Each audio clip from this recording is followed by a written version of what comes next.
안녕하세요. 꿈꾸는 주린이 아줌마의 좌충우돌 실전 주식투자 2021년 11월 22일 월요일 국내 주식시장 종가 기준, 미국 주식시장 프리장 기준 영상입니다. 오늘 코스피 14일 거래일 만에 3,000선 뚫었고 역시나 대형주가 상승하니 중소형주 지수 코스닥은 하락했고요. 코스피가 시원하게 상승했나 싶었더니 하락 종목이 오른 종목보다 더 많았다고 합니다. 그래서 나의 계좌도 희비가 엇갈렸네요. 지난 주말부터 일이 좀 많아서 영상도 못 올리고 오늘은 하루 종일 MTS도 못 볼 정도로 바빴다가 증시 마감 후 잠깐 확인했더니 오른 종목들은 시원하게 올랐고 오늘 같은 장에 하락 종목은 또 시원하게 하락하고 있네요. 일단 계좌 1에서 드디어 나의 삼성전자도 수익률 플러스 2.48%로 수익 전환되었습니다. 정말 지수 1위 대형주가 갭상승 시작은 또 간만에 보는 광경이네요.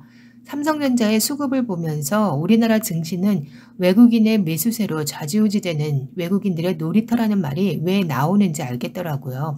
더 이상 놀잇감이 아닌 매력 있는 투자감이 되어야 할 텐데 시원하게 오른 오늘의 증시에서 왜 안타까운 마음이 드는 걸까요? 삼성전자는 수익 전환되었는데 수익률 37.48%까지 올랐던 NFT 테마주 컴투스는 오늘 수익률 24.48%로 총 13%가 시원하게 빠졌는데 삼성전자 수익률과 맞교환했나 봅니다. 컴투스 어차피 수익이라 이참에 그냥 매도할까 잠깐 고민했지만 또 한 번 모험해보렵니다. NFT 테마가 단 며칠 만에 끝날 테마 같지는 않을 거라 생각되거든요. 거품이다, 환상이다, 말도 많고 소음도 많은 게임, 가상화폐. 솔직히 관심 없는 산업이지만 투자자 관점에서는 앞으로 미래는 점점 현실 도피 차원에서도 성장할 것 같고 이상과 현실의 갭이 점점 커질 수밖에 없는 비이상적 삶으로 점점 흘러갈 것 같은 불안한, 불길한 예감이 틀리길 바라지만 어른들의 우려 속에서도 게임 산업이 이만큼 성장한 것처럼 가상세계, 가상화폐, 과거에 집착해 있는 어른의 눈엔 허무맹랑한 산업일지 몰라도 지금 자라나는 아이들에겐 곧 다가올 현실이 될 날이 그리 멀지 않았다는 씁쓸한 투자 관점에서의 나름 분석입니다. 그래서 컴투스 포함 NFT 산업은 지금 잠시 반도체 자동차 대형주 수급에 밀렸지만 잠시일 뿐 NFT 산업은 일시적인 관점에서 받아들여야 할 현실로 바뀔 거라 분석해봅니다. 뭐 빠른 미래는 아니겠지만요. 또 컴투스는 NFT 대장주도 아닌 것 같고 좀 더 기업 분석을 해봐야겠지만 가상화폐 거래소 투자, 메타버스 플랫폼, 블록체인 게임 출시 등 전문가들의 관심을 한몸에 받고 있긴 하지만 정작 본업인 게임 실패로 매출 감소 이후에 내놓는 이런저런 시장 진출 발표는 아직 실체가 없는 발표일 뿐 내년 발표되는 게임 출시와 그들의 계획대로 게임 속에서의 NFT 산업 실현이 성공한다면 모를까 가장 근본이 되는 게임이 반복되는 실패가 된다면 그들이 계획한 블록체인 생태계 구축은 서류상의 설계로만 끝날 수도 있지만 뭔가 컴투스가 언론에 발표하는 그들의 거대한 사업 계획이 소액 주주로서 성공하길 바라는 마음에 믿어보렵니다. 게임 분야의 전혀 문외한이라 언론에 노출되는 정보가 아는 전부라 어쩔 수 없지만 게임업계 종사자나 오랫동안 컴투스라는 회사, 이주환 대표라는 사람이 어떤 기업이고 어떤 기업인인지 계속 추적하고 분석해왔다면 제가 아는 정도의 정보 이상의 믿음이 생기지 않을까 생각해 봅니다.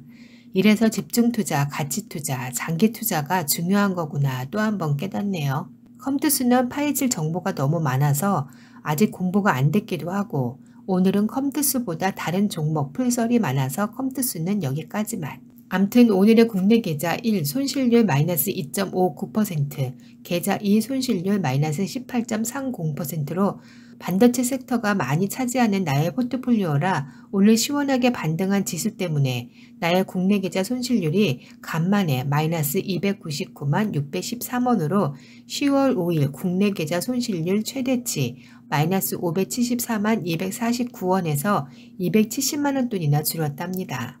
그래도 아직도 마이너스 300만원 돈이니 갈 길이 머네요. 자, 그럼 나의 해외 계좌. 정말 금요일 또 손가락이 사고 쳤습니다.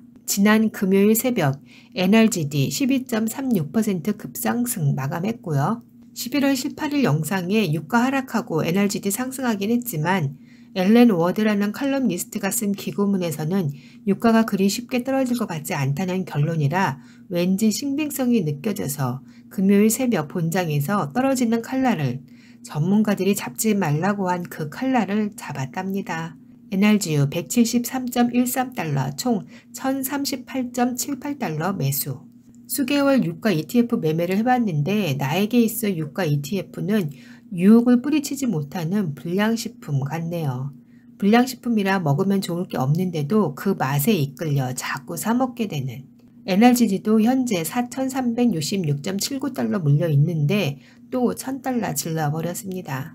암튼 근데 앨런 워드의 기고가 맞긴 한 걸까요? 지금 프리장에서 다시 NRGD 하락, NRGU가 상승하고 있네요. 지난주까지 분위기는 더 이상 국제유가 안 오를 것 같은 뉴스들만 가득했었는데 일단 국제유가가 계속 상승할 거라던 여론이 지난 주말 갑자기 돌아서더니 원유 시장이 공급 부족해서 공급 과잉 상태로 예상보다 빠르게 전환될 수 있다고 전망하고 있답니다. 뭔 유가가 그리 빠르게 부족해졌다, 넘쳐났다, 무슨 거품도 아니고 참 점점 시장 전문가들의 분석에 신뢰가 안 생기지만 암튼 뭐 나보다 똑똑한 사람들이 분석하는 거라 참고는 해야겠죠. 오펙에서 발간한 최신 월간 원유 시장 보고서에서 글로벌 원유 수요가 낮아질 걸로 보고 있고 12월 초가 되면 과잉 공급 상황이 될 거라고 오펙 사무총장이 발표했다고 합니다. 공급 과잉으로 전환되는 이유는 원유 재고가 쌓이고 있다는 거와 고유가로 인해 인도, 중국 등에서 수요가 줄어들고 있는 이유라고 합니다. 오펙 국가들이 추가 증산 안 할 거라고, 증산은 현실적으로 힘들 거라고 그렇게 얘기해놓고 또 쿼터 상승 일정에 따라 증산할 계획이고 미국에서도 원유를 추가 공급할 거라고 하네요. 가장 큰 유가 하락의 이유로는 현재 세계에서 다시 심각해지고 있는 코로나 재확산과 고유가로 인한 산업활동 둔화로 시장 수요가 줄어들 거라는 게 좀 더 설득력 있는 분석입니다. 공급보다 수요가 더 많아서 유가 상승은 어쩔 수 없다고 한 게 엊그제인데 코로나 재확산으로 인한 수요 감소로 재고가 늘어 원유 가격 하락은 얼마든지 인정하겠지만 재고가 부족하다고 한 게 얼마나 되었다고 그새 재고가 남아돈다고 하는 건지 또 오펙 국가들 중 증산 계획 없다. 증산 시설 투자가 힘들어 증산은 힘들다 했던 게 딱 지난주인데 손바닥 뒤집듯 재고가 많아졌다 없어졌다 뭐가 좀 원유 분석 전문가들 분석을 못하는 건지 단지 현장 검증 실사는 전혀 없고 서류 데이터만 가지고 보고서를 발행하는 건지 이래서 국제유가는 전문가들도 모른다고 하나 봅니다. 그럼에도 이 어려운 국제유가 그것도 3배수를 나는 왜 투자하냐. 뭐 좋게 말해서 투자지 국제유가 3배수 ETF, NRGU, NRGD는 냉정히 말해서 투자가 아닌 투기입니다. 그 투기를 나도 하고 있는 거고요. 다른 기업은 전문가들의 분석이 일개 개미들의 분석보다 훨씬 정확하고 심도 있는 분석이라 전문가들을 개미들이 따라갈 수 없지만 국제유가는 전문가들도 분석이 어려운 분야니 한마디로 전문가와 개미가 같은 시작점에서 동등한 조건으로 투자한다는 거라 더 매력이 느껴지는데요. 지난 주말 장대한 주식 토론을 했던 가족이 나의 국제유가 분석을 듣고 관심이 생겨서 미국 ETF 샀다고 하더라고요. 3배수 말고 그냥 ETF, 그것도 소량. 안 된다고 매도하라고 해서 매도하기로 했답니다. 나는 하고 있지만 수개월 유가 ETF를 투자해봤던 투자자로 주변 가족, 지인에게는 권하고 싶지 않은 투자 종목입니다. 이 영상을 보시는 분 중 유가 ETF 투자 안 하고 있는 분들은 물론 서학개미들이 나와 같이 많이 물려있는 종목에 속하긴 하지만 그냥 간접 경험만 하시길 추천드립니다. 나는 먹어봤으니 먹을 만한 불량식품이긴 하지만 불량식품이라 가족에겐 먹으라 권할 수 없는 거잖아요.